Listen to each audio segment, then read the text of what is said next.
BJP Sapa चाहे कुछ भी दावे करे, लेकिन आजमगढ़ में असली कहानी जातिगत इक्वेशन की है।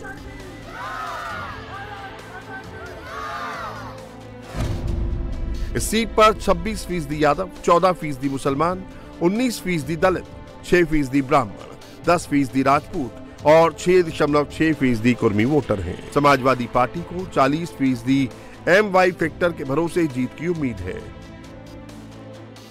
लेकिन MY फैक्टर का पूरी तरह एक्टिवेट होना यहां मुश्किल नजर आ रहा है। उसकी सबसे बड़ी वजह है बसपा कैंडिडेट मशहूद अहमद अंसारी। कैसे, समझ लीजिए। 2022 के उपचुनाव में धर्मेंद्र यादव को निरहुआ ने 8,679 वोट से शिकस्त दी थी। इस मुकाबले में गुड्डू जमाली सबसे बड़ा फैक्टर साबित हुआ। बसपा के टिकट पर चुनाव लड़े गुड्डू जमाली को 2,66,000 वोट मिले थे और उसने धर्मेंद्र का पूरा खेल बिगाड़ दिया।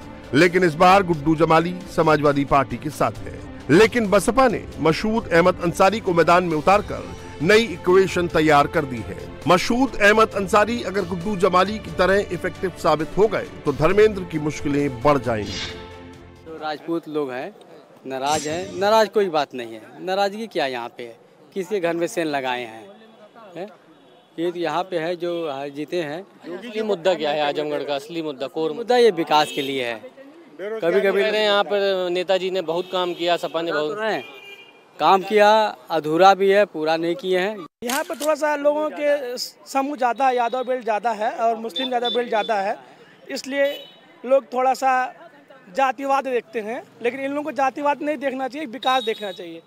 विकास यहाँ पे बहुत अच्छा हुआ है देखना तो जातिवाद से हट के आइए। और थोड़ा सा इन लोगों को अपने दिमाग से वोट डालना चाहिए, बीजेपी को वोट देना चाहिए। ऐसा नहीं कि मैं किसी पार्टी व्यक्ति से हूँ, मैं किसी पार्टी से नहीं हूँ। विकास देखें। अभी ये धर्मेंद्र यादव जीत के जाएंगे, यहाँ नहीं आएंगे।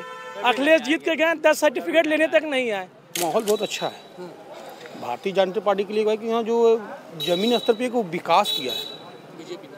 हाँ, विकास किया, क्योंकि जैसे मुद्दे लोकल विकास तो समाजवादी पार्टी द्वारा ही हुआ था, लेकिन असल मुद्दे में राष्ट्रवादी का देखा जाए तो भारतीय जनता पार्टी मोदी जी के नेतृत्व में भी अच्छा काम हुआ है।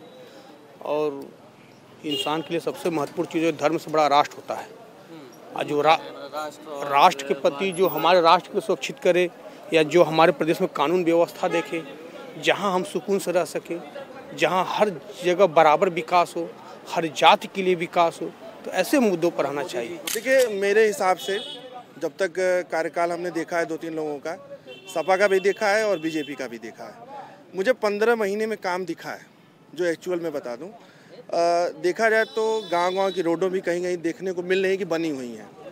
कई गांव में पुल वगैरह भी बने, ठीक है। अब पिछली गवर्नमेंट का जो काम था सरकार ने करवाया, उसको रोका तो है नहीं, रोका नहीं ना, जो भी काम था उसको आगे बढ़ाया। ऐसा नहीं कि उसमें व्यवधान डाला या कुछ ऐसा, तो काम को करने वाला चाहिए, बस उसी को काम को किया, आगे बढ़ाया, नया काम किया। हमको तो यही चाहिए ना। काम हुआ है विकास के मुद्दे पे, विकास के मुद्दे पे वोट होगा, ये तो है। आजमगढ़ में ग्राउंड पर यादवों का वोट बैंक मुखर होकर धर्मेंद्र के साथ खड़ा दिख रहा है। निरहुआ के साथ वाले यादव वोटर थोड़े साइलेंट हैं। कुछ लोग ऐसे भी हैं जिनके दिलो दिमाग पर मुलायम की लेगेसी का बड़ा असर है, जो धर्मेंद्र यादव के लिए फायदेमंद साबित होगा।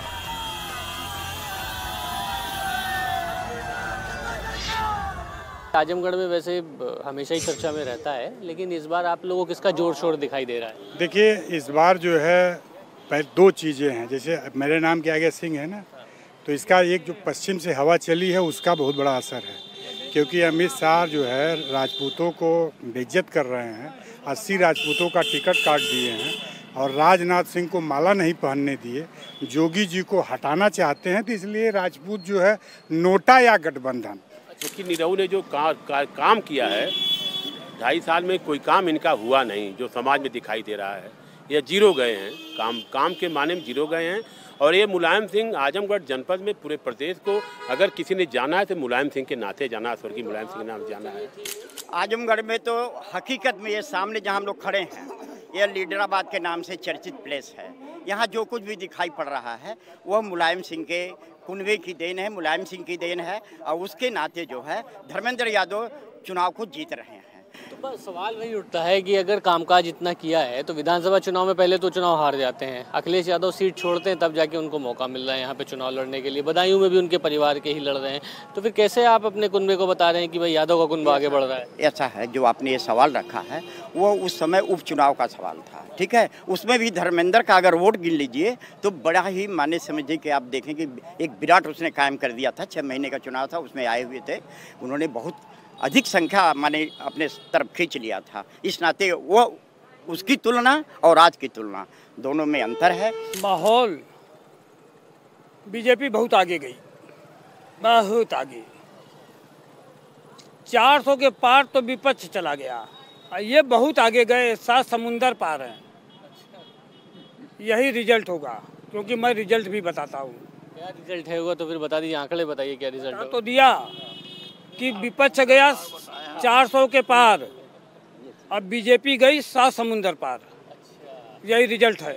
योगी जी को बचाना है। योगी जी को बचाना, तो इसका मतलब उत्तर प्रदेश में बीजेपी को जिताना है, हराना है। आगे कैसे जिताएंगे? अगर नहीं हराएंगे तो बस जो वसुंधरा की तरह हटा देंगे, शिवराज की तरह हटा देंगे। राजनाथ को माला नहीं पहनने दिए। अरे सब देख रहा है, जनता देख रही, जनता में चर्चा, कोई बड़ी बात तो नहीं।